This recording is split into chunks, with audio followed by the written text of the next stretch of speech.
Assalamualaikum warahmatullahi wabarakatuh. Berjumpa kembali dengan pelajaran IPA kelas 7 semester 2. Kali ini kita masih belajar tentang ekologi dan keanekaragaman hayati Indonesia.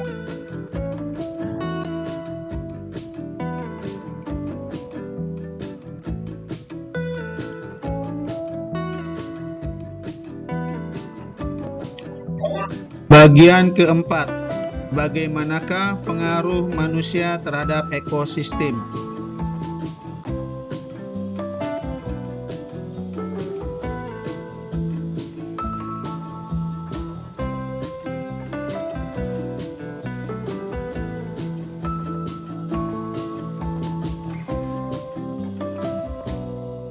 Tujuan pembelajaran pada bahasan ini adalah pelajar dapat menganalisis pengaruh manusia terhadap ekosistem.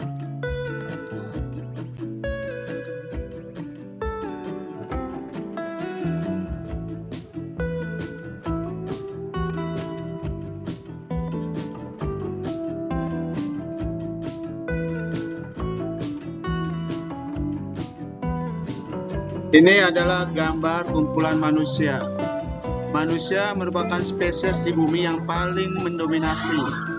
Setiap aktivitas manusia akan berpengaruh terhadap keberadaan suatu ekosistem. Lantas apa saja kegiatan manusia yang dapat mempengaruhi ekosistem?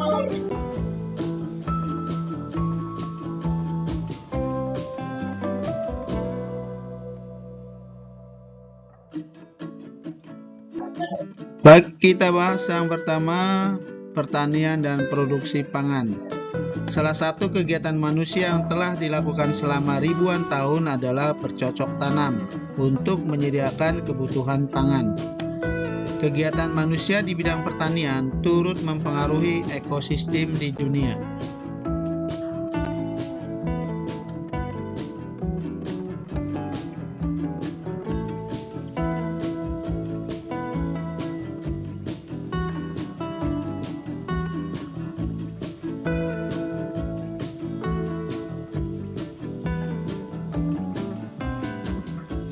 Coba perhatikan gambar petani yang sedang memberikan pupuk ataupun pestisida pada tanaman padinya.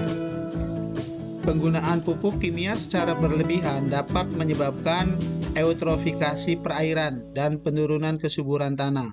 Eutrofikasi perairan itu artinya pencemaran perairan yang disebabkan oleh nutrisi atau pupuk yang berlebihan yang berdampak pada akan suburnya tanaman yang tidak diinginkan sebagai gulma atau mengganggu pertanian, dan juga bisa dapat menyebabkan penurunan kesuburan tanah.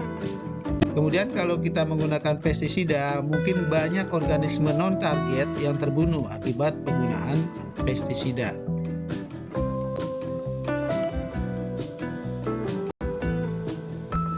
Sekarang coba perhatikan gambar kebun teh atau tanaman teh ya. Ini merupakan salah satu pertanian monokultur dan ini menyebabkan turunnya keanekaragaman hayati karena hanya ada satu jenis tanaman, yaitu tanaman teh.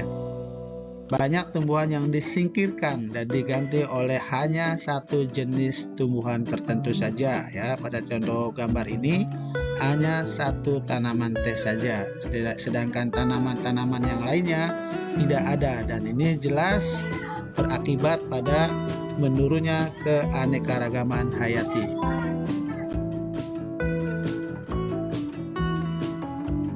Selanjutnya, kegiatan manusia di bidang pertanian yang dapat mempengaruhi ekosistem adalah penggunaan bibit unggul. Seleksi penggunaan bibit unggul menyebabkan spesies asli suatu daerah akan sulit ditemukan. Banyak spesies asli Indonesia kalah saing dengan spesies yang sengaja didatangkan dari luar negeri. Contohnya anggur.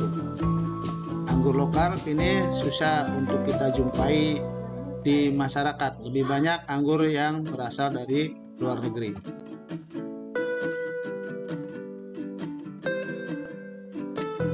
Dua, kerusakan habitat. Perkebunan bukanlah habitat alami.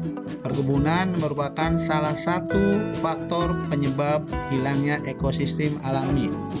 Nah, ini contoh yang tadinya hutan ya, dirubah menjadi perkebunan kelapa sawit, dan ini jelas merusak habitat untuk jenis tanaman atau bahkan hewan yang tadinya menempati daerah ini, yang sekarang sudah dirubah menjadi perkebunan kelapa sawit.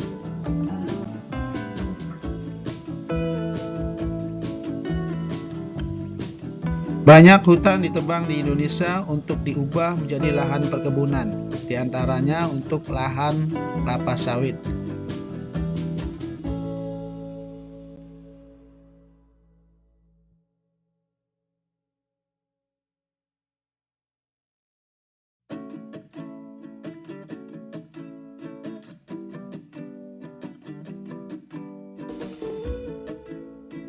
Dampaknya, banyak jenis tumbuhan dan hewan yang terancam punah akibat kehilangan habitatnya, seperti orangutan.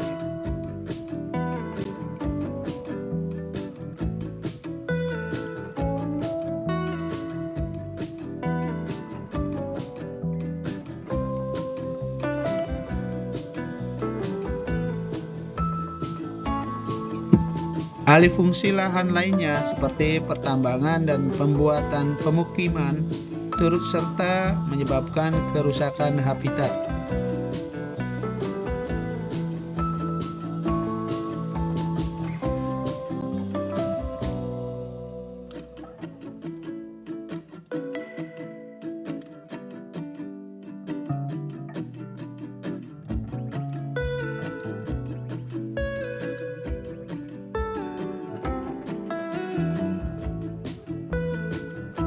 Tiga, polusi.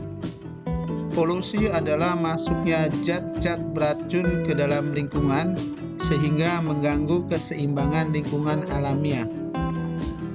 Kerusakan lingkungan akibat pencemaran atau polusi terjadi di mana-mana, yang berdampak pada menurunnya kemampuan lingkungan untuk memenuhi kebutuhan manusia.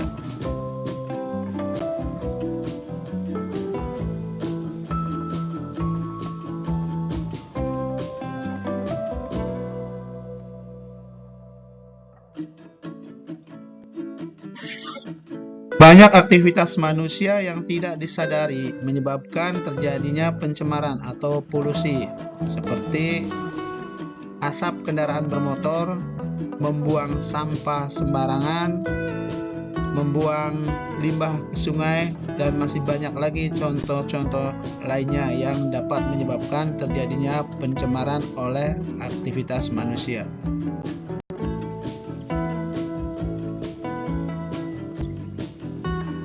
Dampak dari polusi menyebabkan banyak peristiwa di dunia, misalnya hujan asam dan pemanasan global. Ini gambar proses hujan asam. Hujan asam ini terjadi akibat polutan sulfur oksida dan nitrogen oksida yang bereaksi dengan air di udara. Dan hujan asam ini dapat menyebabkan hutan rusak, jembatan mudah berkarat, patung-patung banyak yang rusak. Yang kedua, pemanasan global. Pemanasan global terjadi akibat terakumulasinya gas karbon dioksida di udara, sehingga menyebabkan terperangkapnya energi cahaya matahari di bumi. Akibatnya, suhu bumi menjadi lebih panas atau meningkat.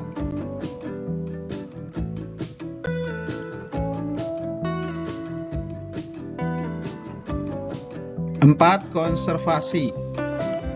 Kegiatan manusia yang dapat memperlambat kepunahan organisme adalah dengan melakukan kegiatan konservasi. Beberapa kegiatan konservasi yang dapat dilakukan diantaranya adalah penggunaan energi alternatif, daur ulang sampah, pengolahan limbah, dan penghijauan.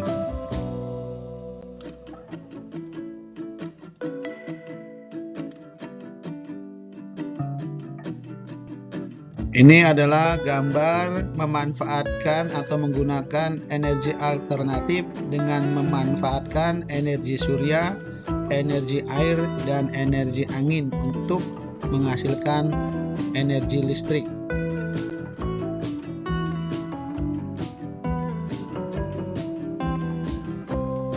Kemudian ini adalah contoh kegiatan daur ulang ya, sampah-sampah dijadikan kerajinan tangan ya, seperti tas, kemudian tempat sampah dan yang lainnya. Dan ini adalah gambar penghijauan.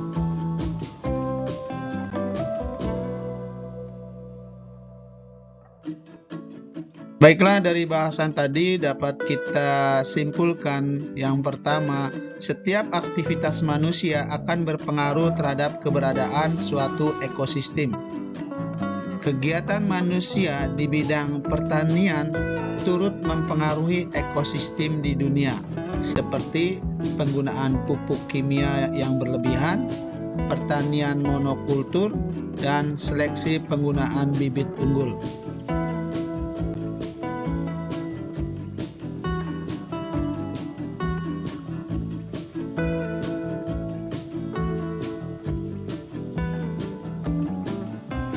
Tiga, ekosistem alami bisa hilang akibat kegiatan manusia seperti membuka lahan atau hutan untuk perkebunan, pertambangan, dan pemukiman penduduk. 4. Banyak aktivitas manusia yang tidak disadari menyebabkan terjadinya polusi atau pencemaran. Dan yang kelima, kegiatan manusia yang dapat memperlambat kepunahan organisme adalah dengan melakukan kegiatan konservasi.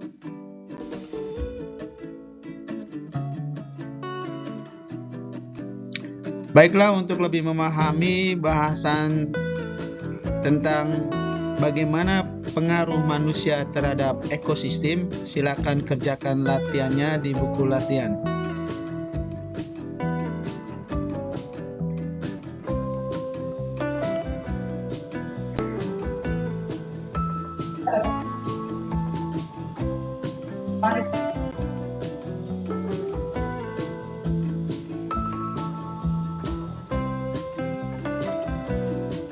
Demikian bahasan tentang bagaimana pengaruh manusia terhadap ekosistem.